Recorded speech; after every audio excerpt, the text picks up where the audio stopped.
Good evening, everyone, and welcome to Sports for Supper at Sammy's. Another edition of this as we move on through the fall athletic season. Another win for Medina Valley football last week, and then the volleyball won last Friday night and then lost last night. But we're going to start with volleyball.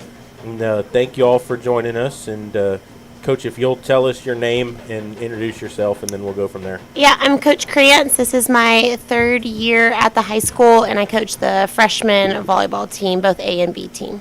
And I know when we had some of the other coaches on earlier this year, they were saying there was a lot of young women that went out for volleyball this year on the freshman team. Tell us about how many students you have. And Yes, so we saw an unprecedented amount of girls actually try out for the team, more than we've ever had in years past.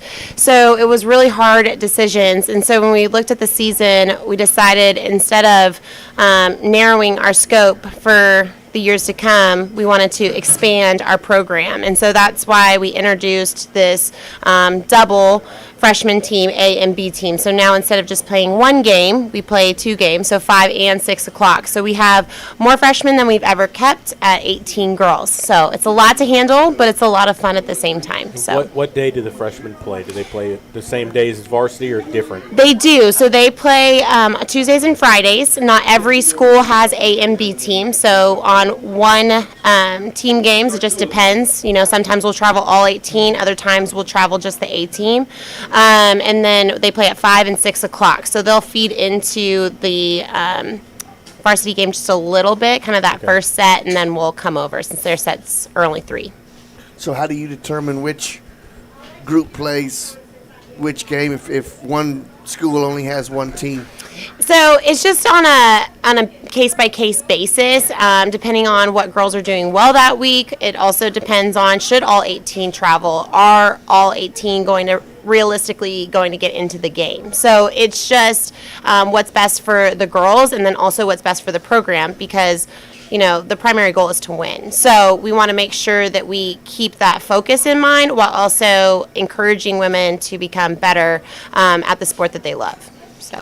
And the other teams, the other schools ain't willing to have the same team play 2 times? So there is UIL rules regulating how many games you can play a week, so they would be against those UIL rules. Okay. So they have to only keep to those 2 games schedule a week. Oh, okay. Yeah. And then I know with more than one middle school now, you're probably getting a lot more students involved at the middle school level, and then they keep playing as freshmen. Do you see a drop-off from middle school to freshmen, or like do some of them not play the next year, or are you getting more that do they all stay with it? I think what's exciting is, as far as the girls' side of athletics, we really encourage them to play as many sports as possible or try out for as many sports as possible their freshman year, so that way that they can broaden their scope and see, okay, from there, where do I realistically want to continue on as far as my athletic career in high school? Do I want to stick with, 2 sports? Can I be a 2-sport athlete while being, also academic ready, or do I want to just go with one sport? So we see a minor drop off with girls who want to just stick to one sport when they're in high school, but really the numbers have been going up and up and up, and as we get bigger and bigger, that's probably realistically only going to increase. Who were the coaches that are in the middle school? We have 4 middle school coaches. So we have Coach Hurtado at the middle school. We at the Medina Valley Middle School. We also have Coach Verstiff at the middle school for the 8th grade team. Coach Tholey. Oh, there's 4 for each team. So there's a lot of middle. Yeah, there's a lot of middle school coaches to keep in mind. And so they play A and B team, both 7th and 8th grade. Yeah, so it's a lot of them. And how are their numbers? Large. Are they? Very, very large, yeah. So they have full rosters right now, and they are able to still cut, prior to season. So we're still really getting the best of the best when they come up to the high school and try out. And then, being the freshman coach, and then you see them move on to JV varsity level.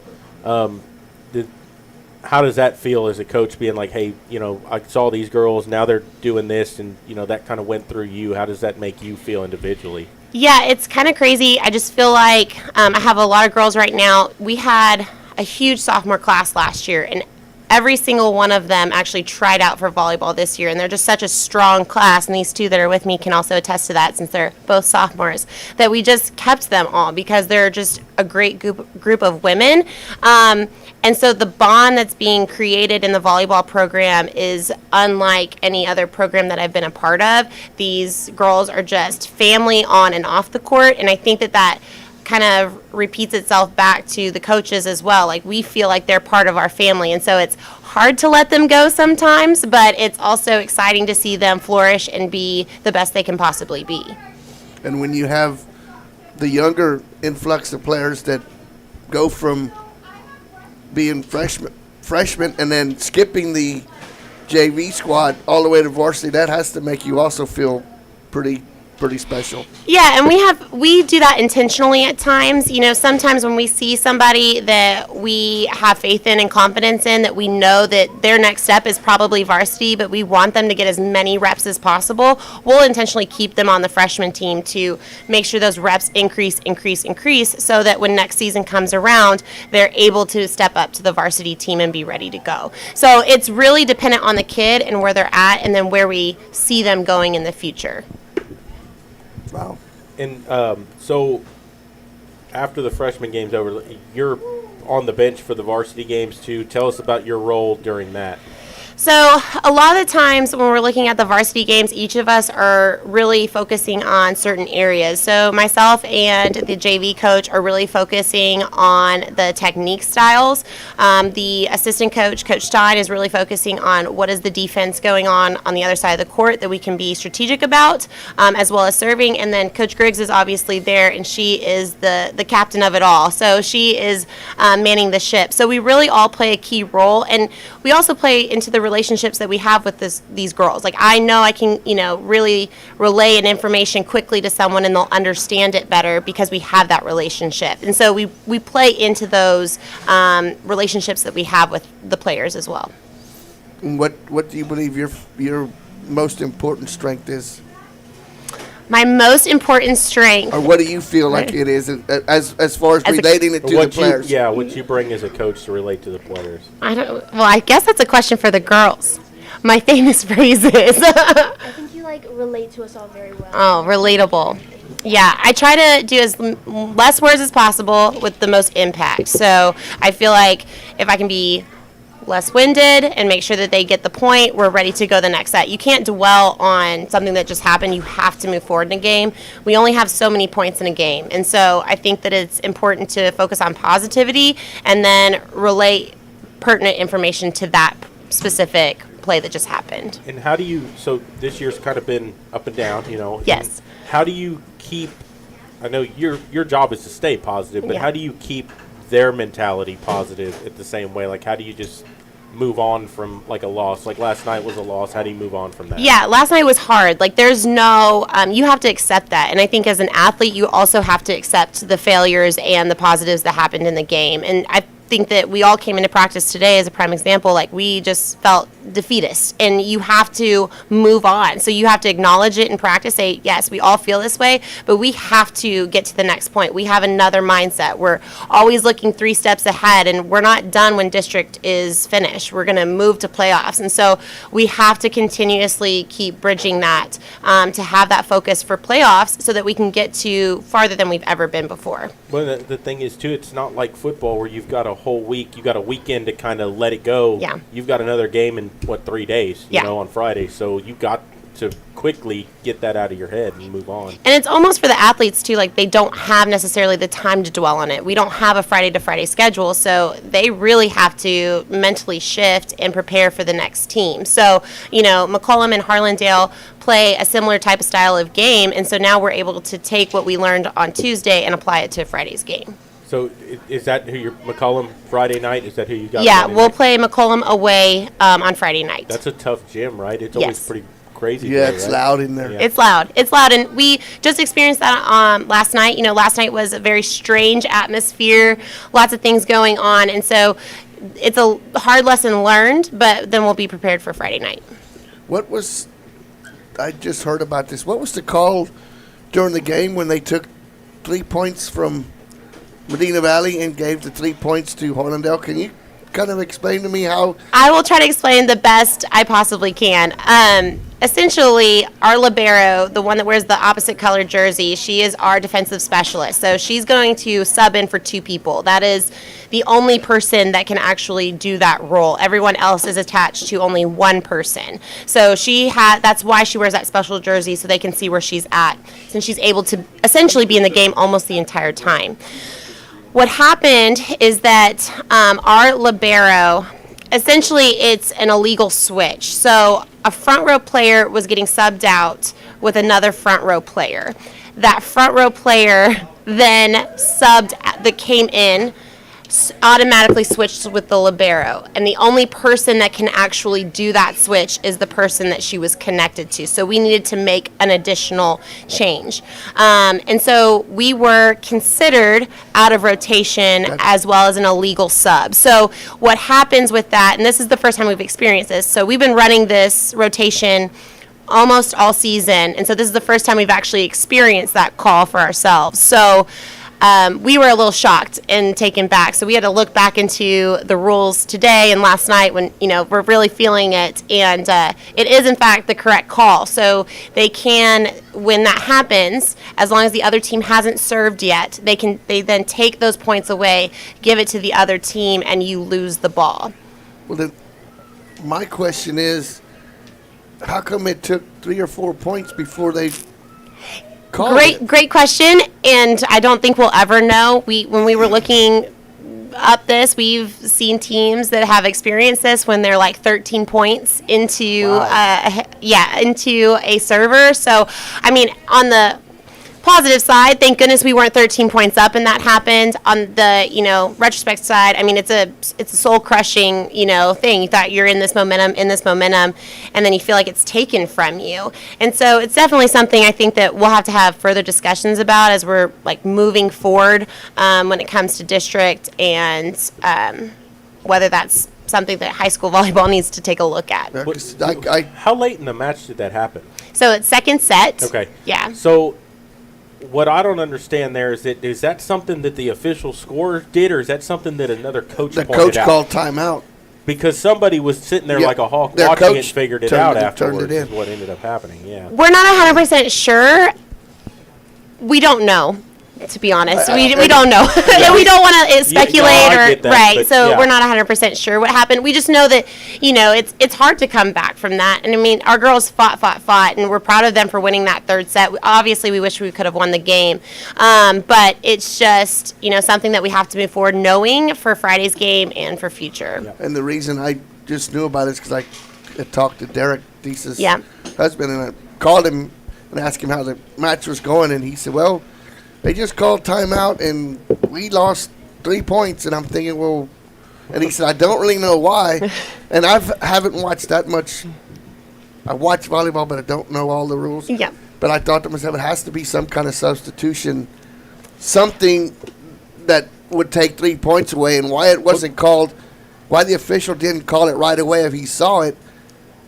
I mean, how do you let it keep going? Was that something that they announced to the crowd, or did it just happen No. and everyone's Nobody confused knew going, what happened? Yeah, so I think, even our girls were confused even after the game, so we had to kind of explain it today at practice what was happening. And I think what the frustrating part on the coaching side was we've been doing this for so long, we wish it could have been caught earlier, even prior to district, so that someone would have told us, hey, this is the rules.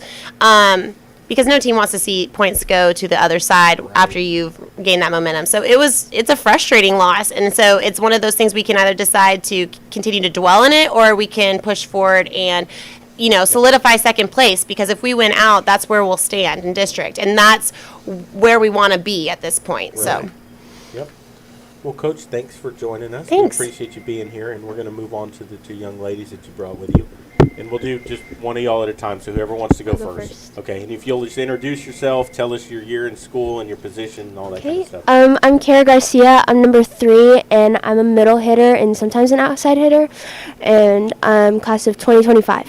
So you're a sophomore, correct? Yes, sir.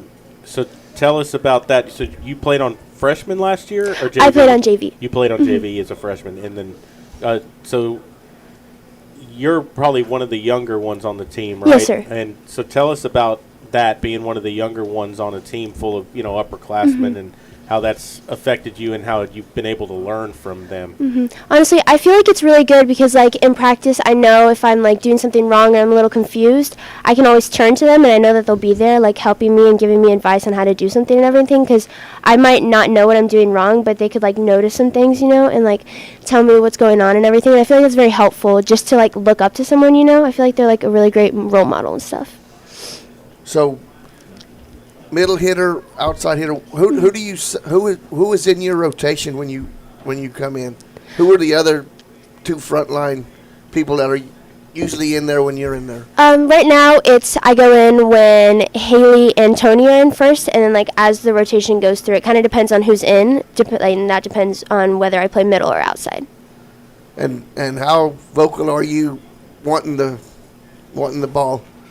I definitely do want it, yeah. I feel like playing middle is kind of hard because I feel like the pass has to be really, really good because it's more of like close to the net, kind of like has to be accurate and everything. But I feel like they do a really great job like getting it to me and everything, and I feel like I get the ball like quite often. Do you like being up at the net blocking more, or you Yes. like being offensive more? I would say, I don't know, I like blocking personally. I feel like it's so fun to just like stop them, Giving them a And see their facial back of reaction, the reaction to it when it happens. So do you feel like when you're in there, do you feel like, hey, I'm just a sophomore, I'm not going to get the ball as much as some of the older ones, or is it pretty much even kill where they can give it to you whenever they feel like you're open? Yeah, I feel like you really need to be ready at all times because the setters do a really great job, and just like everyone, like distributing it to like everyone, so everyone's going to end up getting the ball. So you want to like be ready because you never know when it's coming to you, because I feel like they just get it around to everyone really well. What is the difference in the speed between being on the JV and being on the varsity? It's definitely faster, and like everyone's a lot more skilled and stuff, because it's just like more advanced. But I feel like everyone's done a really great job, like helping me and assisting me in like what I need to learn and everything. So who would you think is the person that has helped you the most as far as on the team? I feel like Rose actually helped me a lot. I feel like she's always like with me, and like if I do something wrong, I know I can like ask her like, hey, how can I fix this, or like what did I do wrong, and she's right there like telling me exactly how to do it. And I feel like it's very like in a supportive way, like not like in a critical way where it's like you need to do this like right now. It's more of like, hey, I noticed this, and I feel like that's very, very helpful like during the game and everything. When did you start playing, in middle school or before that? Yes, sir. I started playing in middle school in 7th grade. You played club and all that kind of stuff too, or no? No, I've never played You club. didn't? Yeah, I've just played for the school and everything. I like that when you hear people say like, I didn't play club and I'm on varsity. I like that. Yeah. And a sophomore. Yeah, on varsity, exactly. And then got to skip the 'Cause- freshman. Yeah. Because you hear parents all the time say like, hey, my kid's going to be behind if they don't do that, and that's not 100% accurate. Yeah. You're living proof of that. Yeah. Absolutely. Yeah. So, do you play any other sports other than volleyball? Yes, sir. I play basketball, and then I do track as well. What position do you do in basketball?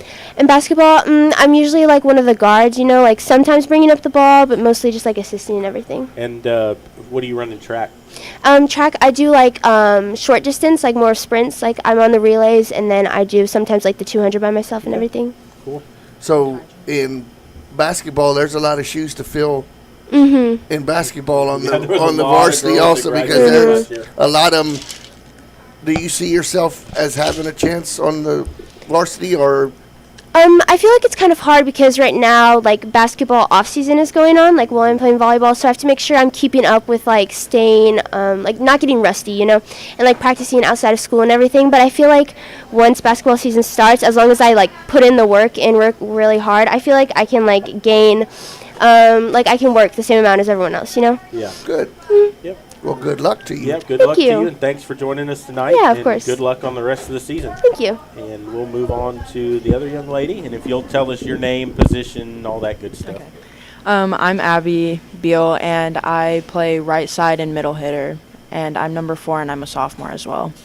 So, are you the only 2 sophomores on varsity, or are there more? Or? No, there's one more. There's Grace Medley. And so, I'll ask you the same thing I asked her. Like, how has that transition been? Did you play freshman last year? Were I you on did JV? play. I did play So freshman. that's a last big year. jump. Yes.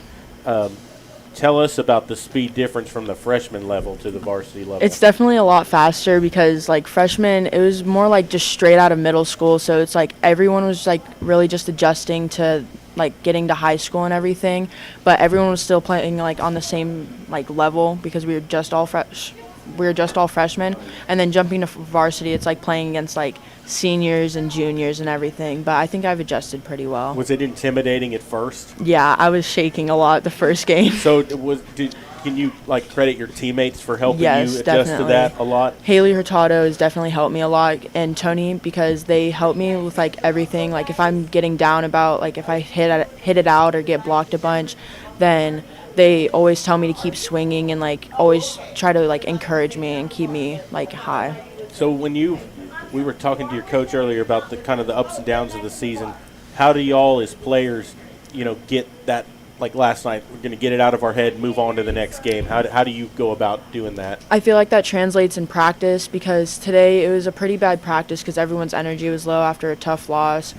But I feel like tomorrow it'll be a lot better because it's going to be an early morning practice, so there's nothing gonna have to be to like ruin our day. So we're gonna all have like high energy and like be really excited. So you all practice in the morning tomorrow. Yes. Do y'all do just one practice a day, or do you do two, or how does that work? We do our morning practice for about an hour and a half, 2 hours, and then we go through the period for like the 30, 45 minutes that is during the ninth period. I was paying attention, but I didn't. Did you say you were a middle hitter, outside hitter? I'm middle hitter and right side. I play middle for 2 rotations and then right side. But never ever on the left, or I play. But how does that work if you're in rotation? You're in a rotation. Do you have to play all three, or no, you don't, because we Okay. do like a little swap. So whenever someone's going back to serve, we like all stand like towards the middle kind of and then go to our spot. So like in the first rotation, whenever Lexi's serving, then I will go and run to middle from right there.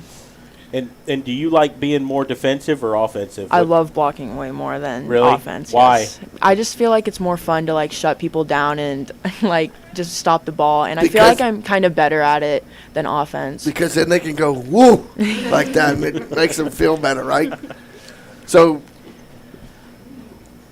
who is the setter when you're out there? Me and Lexi transition off together. Like we're always in together, no matter what. And then will she go in and serve then? Yes. Or okay. How important is your relationship with the server? Me and Lexi are very close. I feel like it's very important to be close with your setters because if you're not, then you're probably not going to get the ball or like I'm sure that they'll still set you, but it's just important to have a good relationship with everyone on the team. But me and Lexi personally are very close.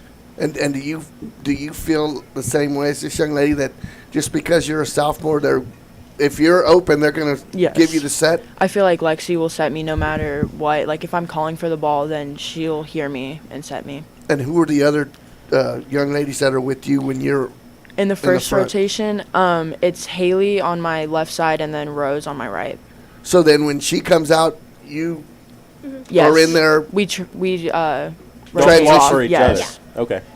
Have y'all ever been called for this? No. We haven't been. Okay, and then what would you have to be doing wrong in the front row to be called for out of position, or for what? Front row, I would have to be either overlapping like Haley while we're like transitioning to our spots, or like if I was in serve receive or something, then a back row player would have to be in front of me while we're receiving. And is the that ball. something called before the serve, or is it called It's after like the serve? as the serve is coming over, they'll call it if you're out of rotation. So you can't move until the ball is being served? Yes. Like as it's coming over the net. So you're learning. Yep. You do other sports too? Yes, I also play basketball and run track. What position do you play? I'm a center or a power forward in basketball. And then track? I run the short distance. I run usually the relays, and I also do long jump. You do relays to get the all Yes, on the we same do. relays? Yeah. Cool. You said your last name was Beale, any relation to CJ that's on the Yes. varsity? Yep. And I heard he got an award. He is Didn't he get one of them that's nominated going to be play in selected to the? play in the Yes. All-Star game. Yep. Wow. Yep. Good for him. Yeah. Good for y'all. Thank you. And when did you start playing volleyball? I also started playing in 7th grade. And I don't do any club or anything like that. Okay, I just Well, thanks for joining us. Good luck to y'all Thank on you. the season and, other sports later on in the year. Thank you. And maybe we'll see y'all back here in playoffs or something like that. But good luck to y'all. Thanks for joining us, and we're going to take a break and then move into football. You're listening to Sports for Supper, and we'll continue in a moment. Sammy's Restaurant and Habeas Alsatian Bakery, two legendary landmarks in Castroville. From breakfast to delicious hometown lunch specials and more, Sammy's satisfies your taste buds with the unique flavor of Castroville. And from fresh baked breads to pies and pastries, South Texans have made Habeas Alsatian Bakery a must-to-visit since 1940. Sammy's Restaurant, online at sammysrestaurant.com. Habeas Alsatian Bakery, online at habeasbakery.com.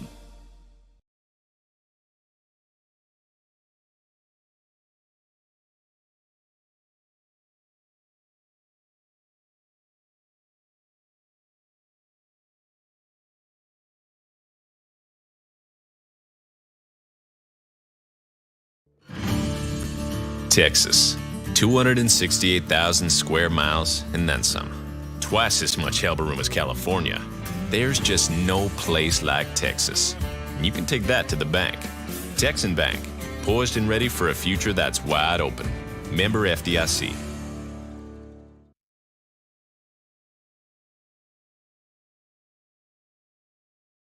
Peerless Equipment, your South Texas irrigation experts. Peerless Equipment specializes in sales and service of irrigation equipment to the agricultural and wildlife industries. This includes hose reels, big guns, pivot systems, underground pipelines, turbine well pumps, booster pumps, motors, valves, and an inventory of much more. Stop by one of their locations in Hondo and Pearsall or give them a call at 210-434-7867. Peerless Equipment, bringing water to you.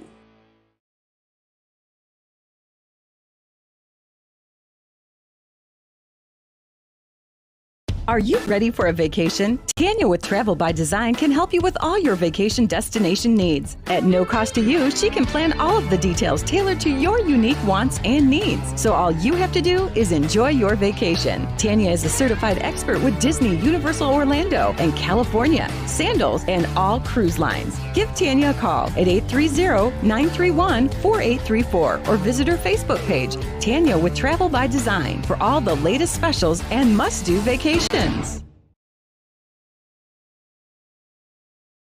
Tondre Gwynn Funeral Home in Castroville, Texas, has been providing funeral services to families in the Medina Valley and surrounding areas for many generations. Tondre Gwynn Funeral Home is proud to support the broadcast by the Medina Valley Broadcast Network for the athletes and students participating in this event. Go Panthers! Tondre Gwynn Funeral Home, Castroville, Texas. You may view obituaries at Tondre, Tondre-Gwynn, Guinn.com, or visit the Facebook page of Tondre Gwynn Funeral Home to view funeral notices. Bush's Chicken, one of the oldest locations in Castroville, is proud to serve the Medina Valley area. Bush's Chicken has one goal: be the best. Bush's Chicken knows its success comes from loyal customers in the communities they serve. Stop by Bush's Chicken on Tuesday and get the Tender Tuesday deal, or try their buffalo fries and ask about their Panther special. It's always a hit. Bush's Chicken, 935 Highway 90 East in Castroville. Call them at 830-538-2800.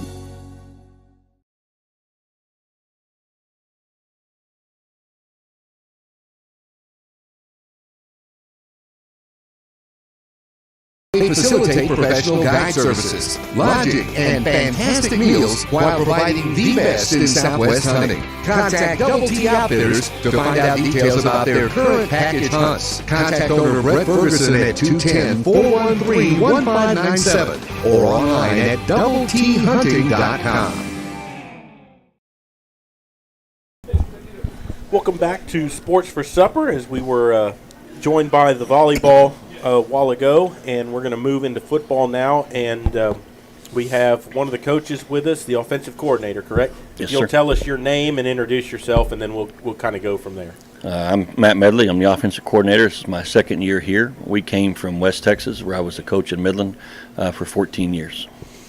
And so tell us about it's your first year as the offensive coordinator, correct? Mm-hmm. Tell us about being put into that role and kind of what. So, it's a big step trying to teach a brand new offense. I got to give all the credit to these kids because they have picked it up. It's very different from what they were doing in the past. And due to other things, it was kind of a quick turnaround, trying to get some things done, but they've picked it up. I think offensively right now we are averaging over 200 yards rushing, about 100 yards passing. And when you throw in some of the other stuff that's gone on with the team, just who would have ever thought you're going to lose quarterbacks back-to-back games? You're going to lose a receiver to an ACL, next game lose a receiver to an elbow, lose a corner to a tailbone, all the different things that go on. These kids just keep on trucking, and the offense is clicking. It's getting better and better and better every week. We kind of take pride, the coaching staff, of trying to call the perfect play for whatever the situation is. We have a lot of experience on the offensive side, coaching staff, and those guys do a fantastic job of making me look good when I'm just calling a play, because they can look down there from the press box and say, hey, they've got 8 in the box, we've got bubble, we've got our slip outside, we've got our speed out, whatever we need to throw. Or let's run it up inside. We've got the numbers to do that. We can get a hat on a hat. We try to put our kids in the best position to have success, and they are really outperforming, I think, all of our expectations, considering all the things that have gone on. Who are the coaches that are in your ear the most? So that are up top? Up in the press box, you have Coach Herb, who's been here since the yes. school Yeah. opened, probably. He's been here for 30 years, I think. Yeah. He coaches offensive line, and then Coach Britt is new this year. He came from Stevens High School. Those two guys up in the press box. Then on the field with me is Coach Vargas, who's our running backs coach, Coach Kirkpatrick, our other offensive line coach, and Coach Gomez, our fullbacks tight end coach. Well, Coach Kirkpatrick was here last year. He's been here for several Correct. years. He's also the head girls soccer coach. Okay. That's right. Okay. Yep. So he and Coach Herb have been here for a while. I want to say Coach KP's been here for 6 or 7 years. This is my second year. Coach Vargas is third year, and then Coach Britt and Coach Gomez is their first year here. What was your position at Midland? So I started off at a junior high and worked my way up to. We had a separate freshman campus. It was kind of weird there, so I ran that freshman campus, which was the school was just so big. It was kind of hard to get all the kids in one spot, so kind of a different spot.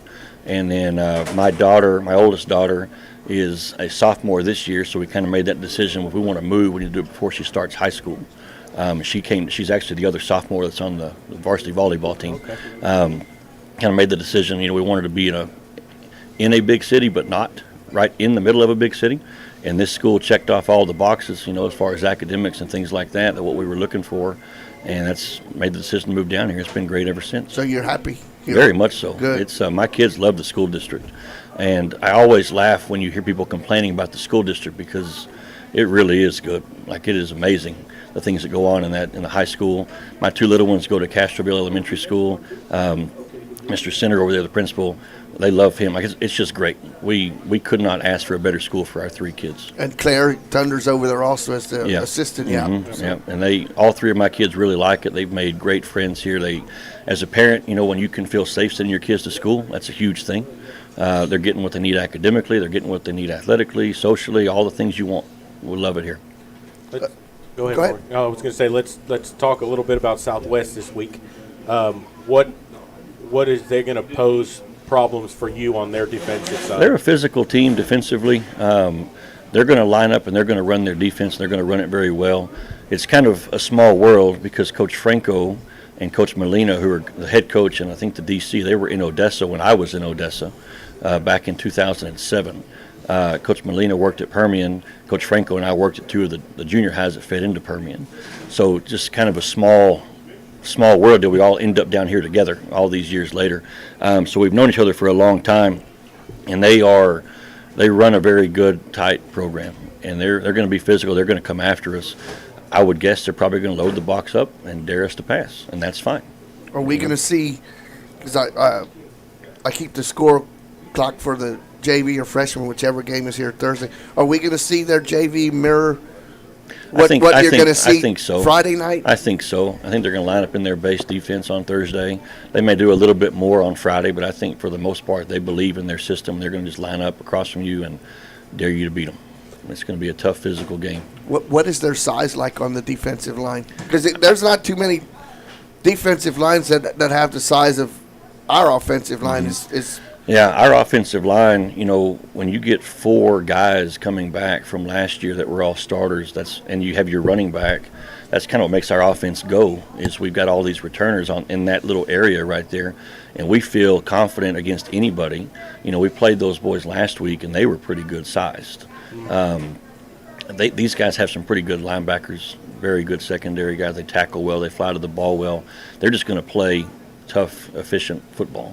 What we have to do is go out there and just do what we do and not try to outcoach anybody. Just go do what we're good at, And our offensive line is fantastic at washing down on one side, pulling around to the other side, or even just we're going to run ISO, power, counter, all things that we're good at, And I don't think that anybody in the district is more physical than our offensive line.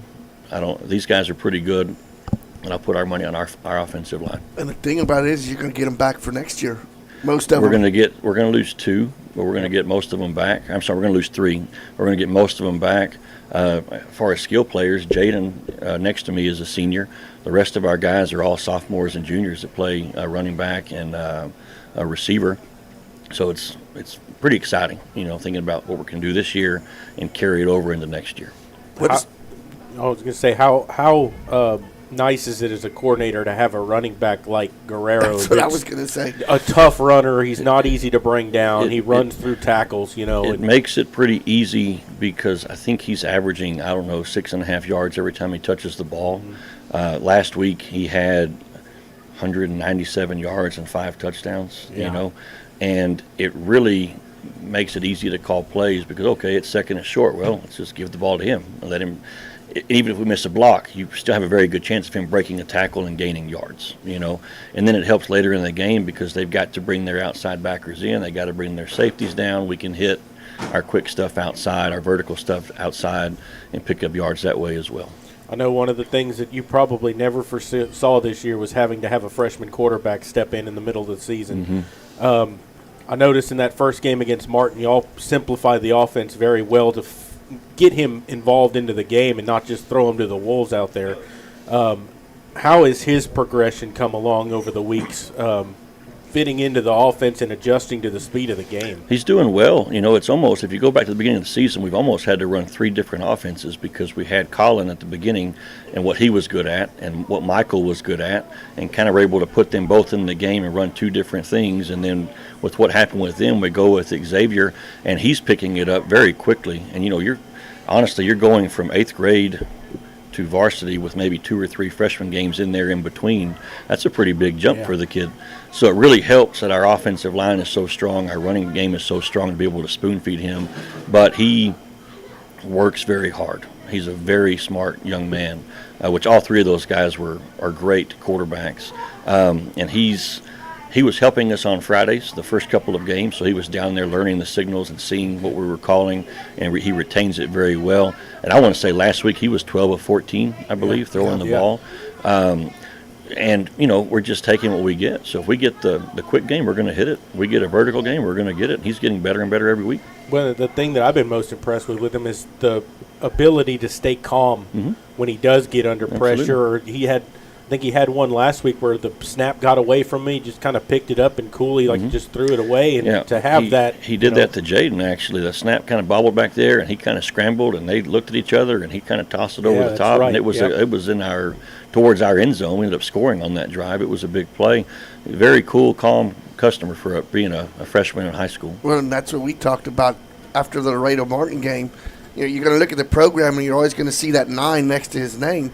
But midway through the season, he's not a freshman anymore. He's part of the team. And he came in the summer when we were doing it. We had a great turnout from all of our kids in the summer, which I think speaks volumes of what we're doing with the football program. Had so many kids there learning the new offense, learning the new defense. Summer practices were great. Fall practice has been great. These kids do a fantastic job top to bottom. Like our 9th grade team right now, I want to say they're undefeated in district. Our JV team is undefeated in district. And you got, half the coaching staff is brand new this year, came over the late spring and the summer, and everything is clicking. The kids are picking it up. It's helping Xavier. The fact we've got so much experience where we need it on the offensive side of the ball, we're able to control the clock, we're able to move the ball, and really spoon feed him, like I said, to get him where he's more and more comfortable every day. Yep. Well, Coach, thanks for joining us. We appreciate it. Go ahead. Do you coach any other? Do you help with any other sports? I'll coach track this year. I coached basketball last year, but my daughter also plays basketball, so I can get to watch her play. So I'm moving over to track so I can go watch her play basketball, and I'll be doing track. Not sure what exactly, but I'll be coaching track in the spring. Good. Thanks for joining us. Good luck this weekend, and good luck in the rest of the season coming up. And maybe we'll see you back here later on in the year, and we'll move on to the two young men you brought with you. And we'll start, if you'll tell us your name, number, position, all that kind of good stuff. Well, hi, I'm Jaden Gonzalez. I'm number 8, and I play receiver. And are you a junior? You're a senior. Yes, sir. Right? I'm a senior. Okay. And when you've made some big catches throughout the year, but tell me this. So we've had we had the cornerbacks on here one time, and they were talking about how, hey, wide receivers are lazy blocking. How do y'all take that? Like, I know we talked to them, and they prided themselves on blocking downfield. Do you take some pride in that blocking? Oh. I do take pride in that. It's just when you play, you have to play through the whole play. Once the whistle blows in, that's when you know the play's done. Just play through the whistle. Just keep blocking your tail off, and that's when the play will succeed. And so you've had 3 different quarterbacks now this year.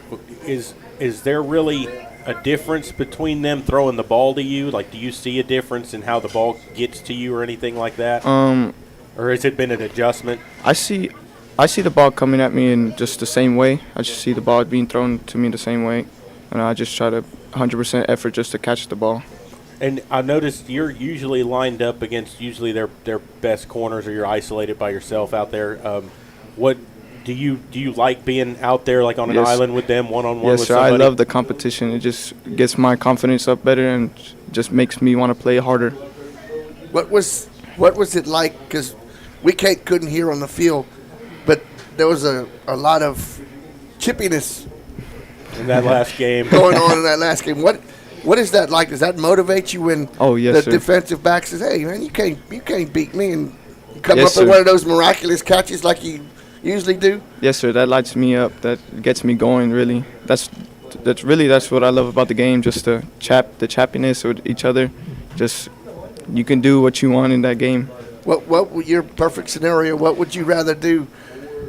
That guy's chirping at you. Would you rather Guerrero or Pierce get the handoff and you lay him on his butt, or would you rather catch one over the top of him? I would love to catch one over the top of him. What is your favorite pass play? Probably a fade. My favorite. I love just going up for that ball. And what is when that play is called by your offensive coach? Is it solely going to you, or does Gonzalez have to make a couple of reads, and then are you the first option? Well, no, sir. I don't see it that way. Every play, you just got to give it your 100%. Every play, you got to run it your same route or the route you're supposed to run 100%, whether you're going to get the ball or not. You just got to play hard. And, we've seen you go up over the top of a few people and make some catches this year already. How much satisfaction does that give you knowing, like, hey, I beat this guy? Is it more of like I've got you now, after that happens, or, I'm not letting you off the hook anymore? Yes, sir. Once that, I feel like I'm better than him, and then from that on, I just keep playing. And you do other sports? Yes, sir. Football? What I play basketball. You play basketball? Yes, sir. One thing I've noticed, though, when he makes one of those plays, he hands the ball to the official. There's nothing. I mean, yeah, you don't. It's like I've done this before. I don't need to showboat. I've done it. I'm used to doing it. Here's the ball. I'm going to go do it again. I mean, and let the scoreboard speak for absolutely. itself. So what is your? Who is there going to be a bigger guy on you at corner this week, or? Yes, sir. The corners are going to be a lot more aggressive than we've seen last week, and they're going to be taller.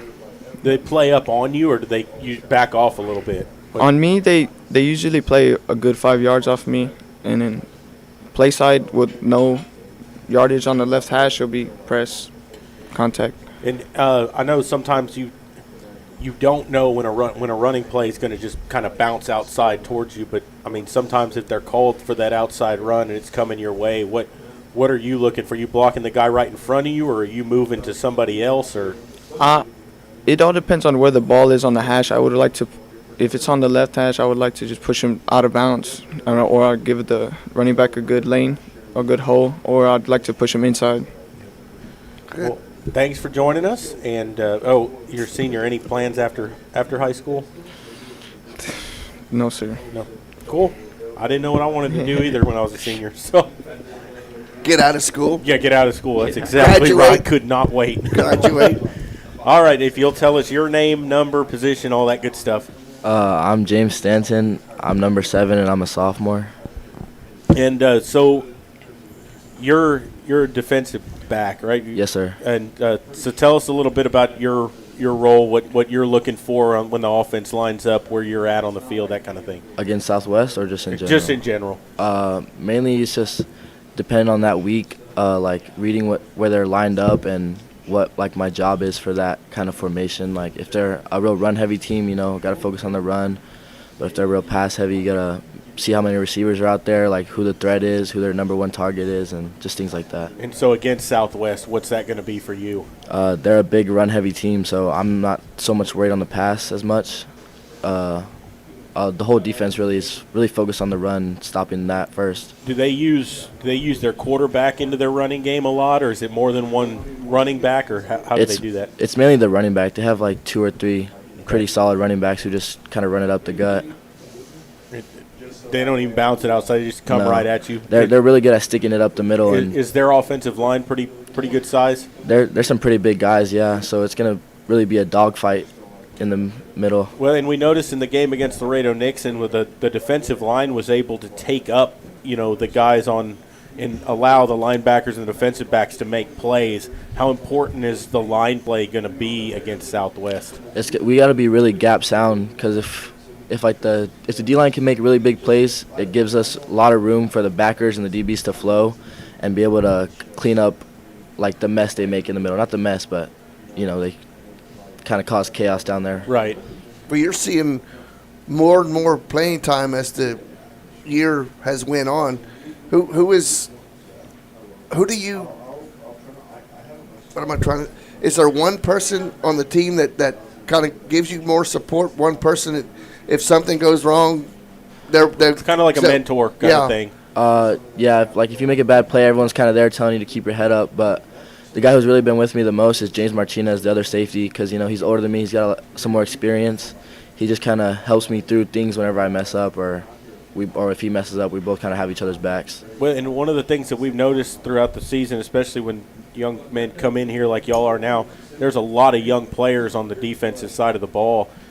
Tell us about that, like being, there's a lot of sophomores, especially, but you have to grow up pretty quick coming to that level. Tell us about kind of that transition. It's really different from the freshman level to being on varsity. Like everything moves a lot faster. The guys are a lot bigger. They play a lot more physical. Like you really have to step up and play at a greater level than you did last year. So you and 21, y'all are out there pretty much at the same time. Yes, sir. And then who would be the safeties back there? It really, because we have if we have one high, it's usually James, but if it's too high, we're both up there. Both. And what is going to be the one thing that Southwest is going to bring to the game that you need to do your job and you need to key on? I really got to key on the linemen, making sure that I read the blocks right, because we're really going to be heavy on the flow, seeing where the ball goes and trying to clean up a lot of tackles.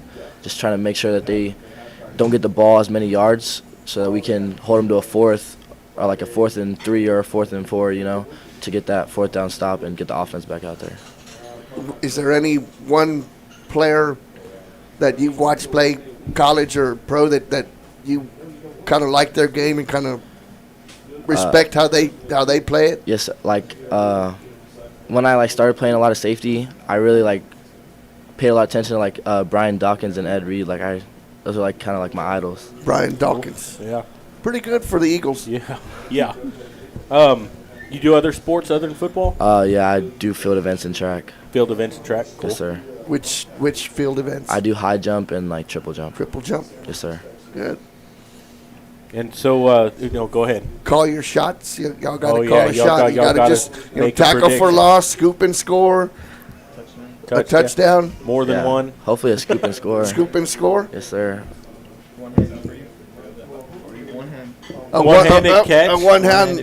A one-handed touchdown catch. I like it. I like it. But don't do that if it's not necessary.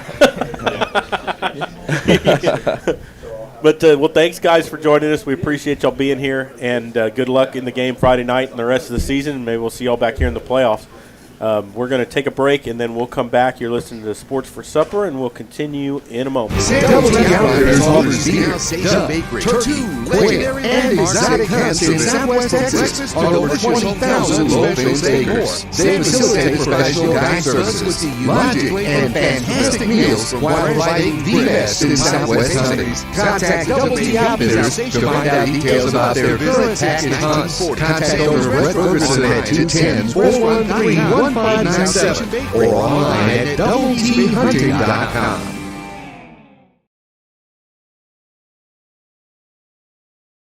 Peerless Equipment, your South Texas irrigation experts. Peerless Equipment specializes in sales and service of irrigation equipment to the agricultural and wildlife industries. This includes hose reels, big guns, pivot systems, underground pipelines, turbine well pumps, booster pumps, motors, valves, and an inventory of much more. Stop by one of their locations in Hondo and Pearsall or give them a call at 210-434-7867. Peerless Equipment, bringing water to you. Are you ready for a vacation? Tanya with Travel by Design can help you with all your vacation destination needs. At no cost to you, she can plan all of the details tailored to your unique wants and needs. So all you have to do is enjoy your vacation. Tanya is a certified expert with Disney, Universal Orlando, and California, Sandals, and all cruise lines. Give Tanya a call at 830-931-4834 or visit her Facebook page, Tanya with Travel by Design, for all the latest specials and must-do vacations. Tondre Gwynn Funeral Home in Castroville, Texas, has been providing funeral services to families in the Medina Valley and surrounding areas for many generations. Tondre Gwynn Funeral Home is proud to support the broadcast by the Medina Valley Broadcast Network for the athletes and students participating in this event. Go Panthers! Tondre Gwynn Funeral Home, Castroville, Texas. You may view obituaries at Tondre, Tondre-Gwynn, Guinn.com, or visit the Facebook page of Tondre Gwynn Funeral Home to view funeral notices. Bush's Chicken, one of the oldest locations in Castroville, is proud to serve the Medina Valley area. Bush's Chicken has one goal: be the best. Bush's Chicken knows its success comes from loyal customers in the communities they serve. Stop by Bush's Chicken on Tuesday and get the Tender Tuesday deal, or try their buffalo fries and ask about their Panther special. It's always a hit. Bush's Chicken, 935 Highway 90 East in Castroville. Call them at 830-538-2800.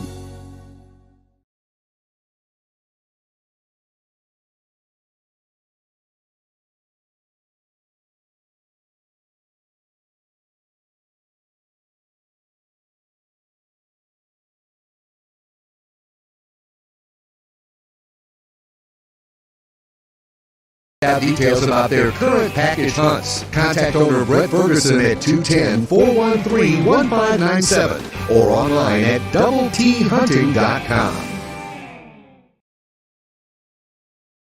Sammy's Restaurant and Havy's Alsatian Bakery, two legendary landmarks in Castroville. From breakfast to delicious hometown lunch specials and more, Sammy's satisfies your taste buds with the unique flavor of Castroville. And from fresh baked breads to pies and pastries, South Texans have made Havy's Alsatian Bakery a must-to-visit since 1940. Sammy's Restaurant, online at sammysrestaurant.com. Havy's Alsatian Bakery, online at havysbakery.com. Texas, 268,000 square miles and then some. Twice as much elbow room as California. There's just no place like Texas. And you can take that to the bank. Texan Bank, poised and ready for a future that's wide open. Member FDIC.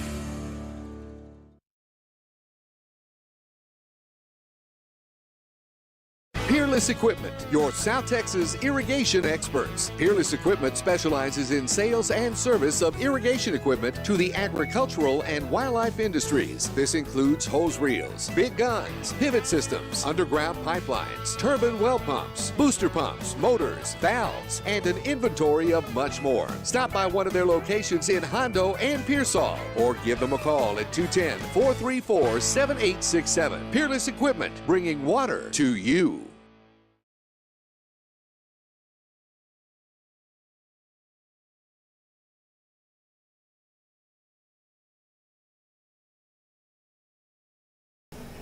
Welcome back to Sports for Supper.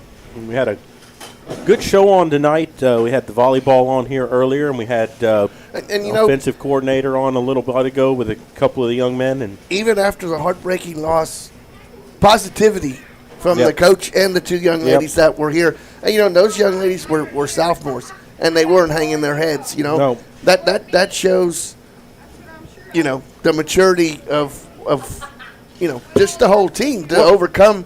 And especially when you get kind of short-ended, when they take 3 points ahead and you're leading in a crucial point of the match, and then all of a sudden you're behind. It's like, wow, and especially if it's something you've been doing all year and it hadn't been called.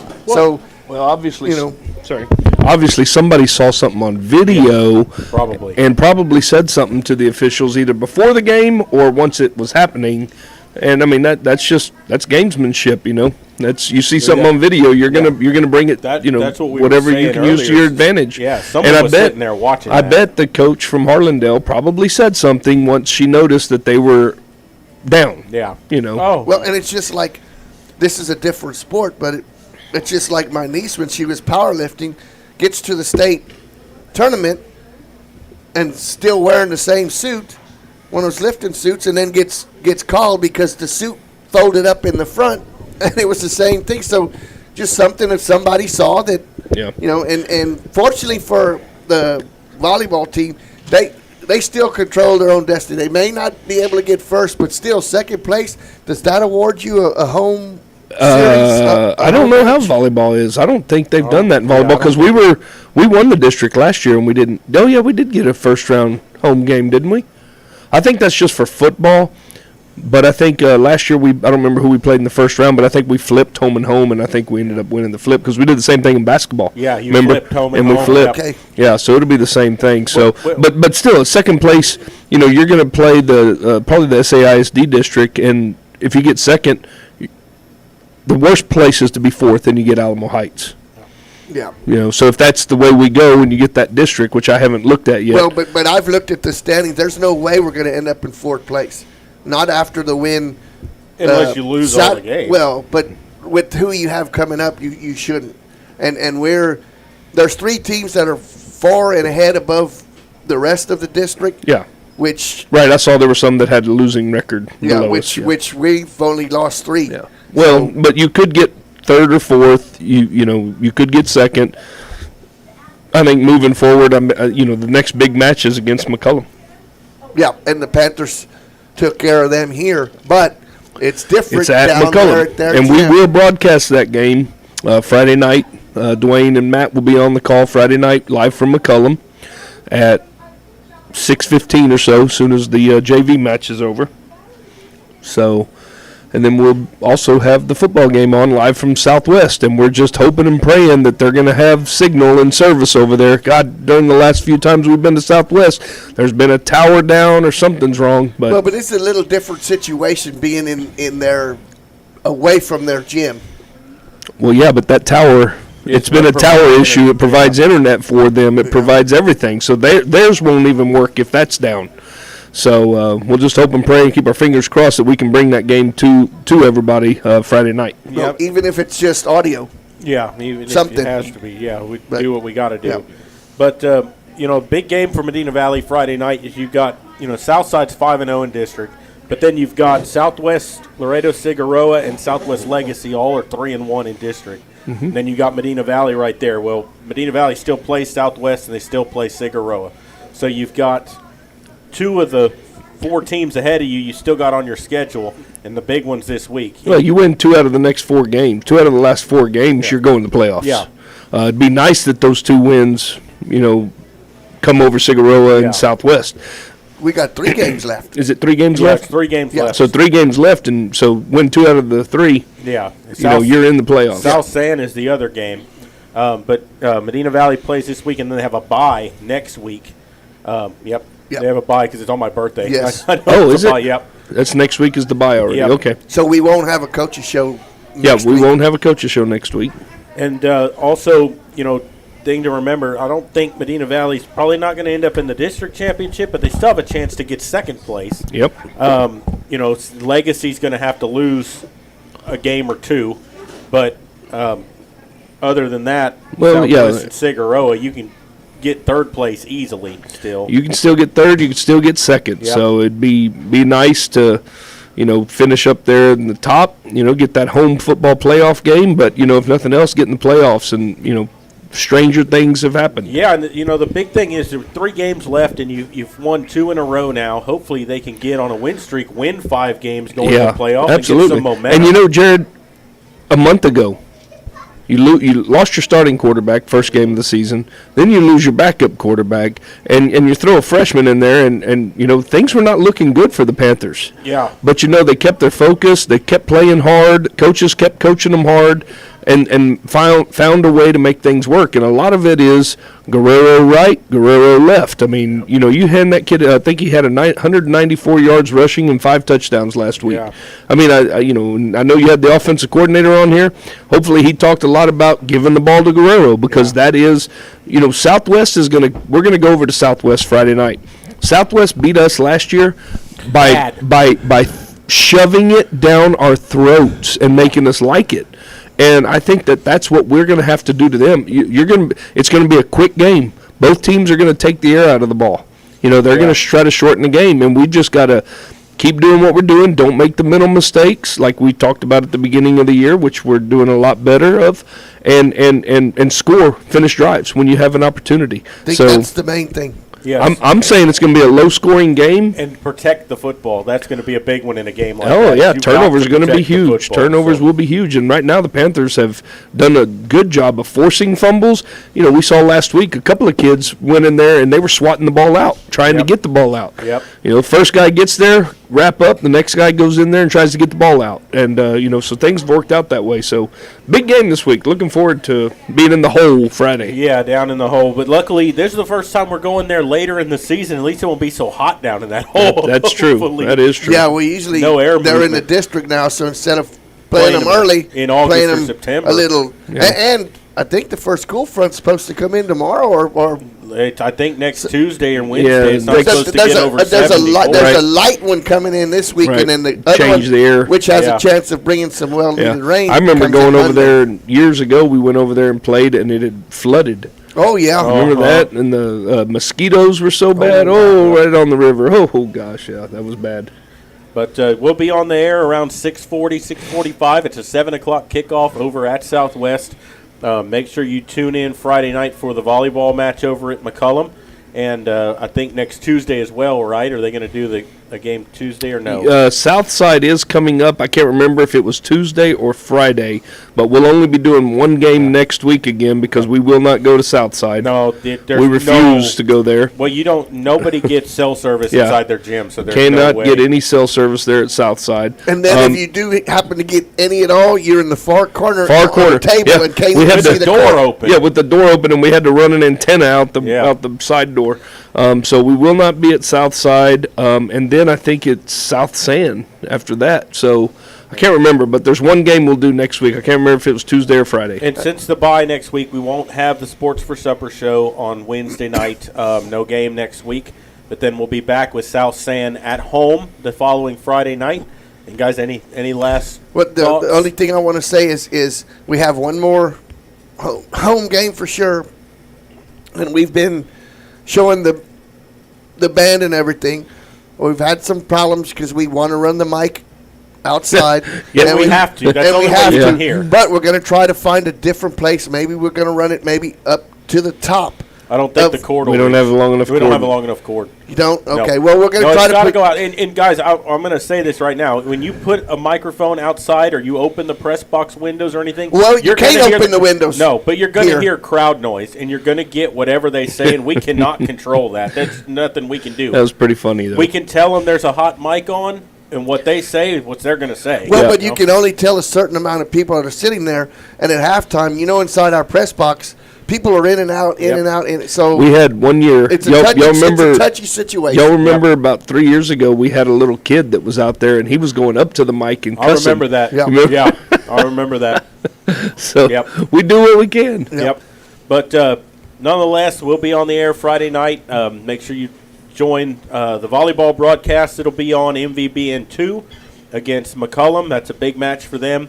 And then the big one against Southwest, the football game. But just one last thing on that. But we also have enough people that are listening that will let us know, hey, somebody is, saying and we can, we got a good listening audience that lets us know if something like that is happening because we can't hear it. Because we turn our mics off so they can just hear the band. Remember, good support from our listeners. We went to Leander a couple of years ago for a playoff game, and remember, we couldn't get a crowd mic outside the press box. So if situations like that arise, we won't be able to have the band on. Yeah. And people enjoy watching the band. Yep. So, we want to get every aspect into it. Unfortunately, sometimes some our things district don't champion band. They got first. Yeah, they got first last week, and they have some other UIL contests this week. And good for them. Yeah, last weekend they won the Southwest contest. So congratulations. But this is not an advancing year. Oh wow! So next year, state year. Yeah. Yep. Okay. And if you're not clear on that, they can only go to state every 2 years. You can't go every year in band. Right. They do every other 2. year. But I'd like to take the chance to thank the sponsors for making it possible to bring you all these broadcasts. I'd like to thank Sammy's Restaurant for letting us host these here and always taking care of us and the athletes and the coaches when they come on the show here. So for Maury and Jeff, I'm Jared Lucky saying good night, God bless, and we will see you Friday.